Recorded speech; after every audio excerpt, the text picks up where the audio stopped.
جو ہے بند ہے۔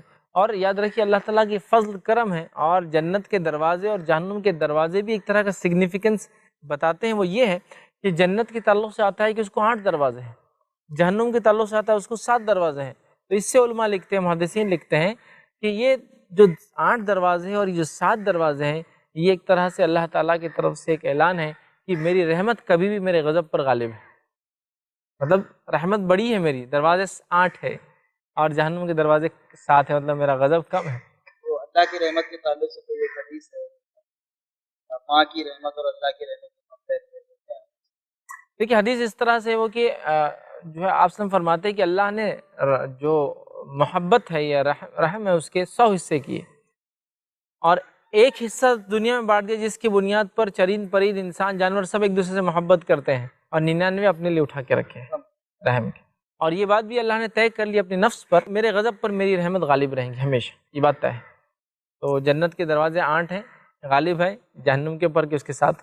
لیکن کیا تعلق ہے؟ تو رمضان کا بڑا گہرا تعلق ہے جنت سے، وہ یہ ہے یہ جنت میں جانے کا سیزن ہے، گولڈن آفر ہے، ہم جنت پا سکتے ہیں اور جہنم سے اپنے نجات کر سکتے ہیں، اپنے آپ کو محفوظ کر سکتے ہیں، اپنے آپ کو یاد رکھیں بچا سکتے ہیں۔ اب آپ کا ایک سوال آپ نے بیچ میں کیا تھا کہ اس کا کیا معنی ہے کہ جنت کے دروازے کھلے تو کیا لوگ سیدھے جنت میں جائیں گے رمضان میں انتقال کرنے والا؟ یاد رکھیے رمضان میں انتقال کرنے والا سیدھے جنت میں جائیں گا ایسی کوئی صحیح روایت نہیں ملتی ہے۔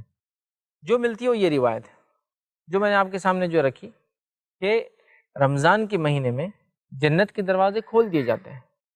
تو اس سے لوگ کہتے ہیں کہ کیونکہ جنت کے دروازے کھول دیے جاتے ہیں اس لیے انسان جنت میں سیدھے جائیں گا، لیکن ایسا معنی نہیں ہے۔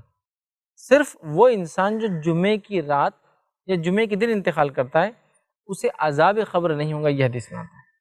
اس کے تعلق سے بھی یہ نہیں کہ جمعہ جو انتقال کرے سیدھے جنت میں جائیں گا، عذاب قبر سے بچ گیا، ایک فیز سے بچ گیا، اگلا فیز اس کا پورا حساب کتاب وہ ساری چیزیں، لیکن ایک فیز سے اللہ نے چھوٹ دے دی۔ لیکن رمضان کے تعلق سے ایسی کوئی فضیلت صحیح روایت سے ثابت نہیں ہے کہ اس میں انتقال کرنے والا سیدھے جنت میں جائیں گا، سوائے یہ کہ جنت کھلی ہے جہنم بند ہے تو لوگ اس سے قیاس کرتے جب کھلی ہے تو اسی میں جائیں گا عمل کرنے والا، اور جب بند ہے تو اس سے بچ جائیں گا۔ لیکن ایسی بات نہیں، یاد رکھیے انسان توحید کے بعد نماز قائم کرے، روزہ رکھے، دین پہ اعمال کرے، سنت کے مطابق کرے تو انشاءاللہ عزیز پھر چاہے وہ رمضان ہو غیر رمضان ہو اس کے لیے انشاءاللہ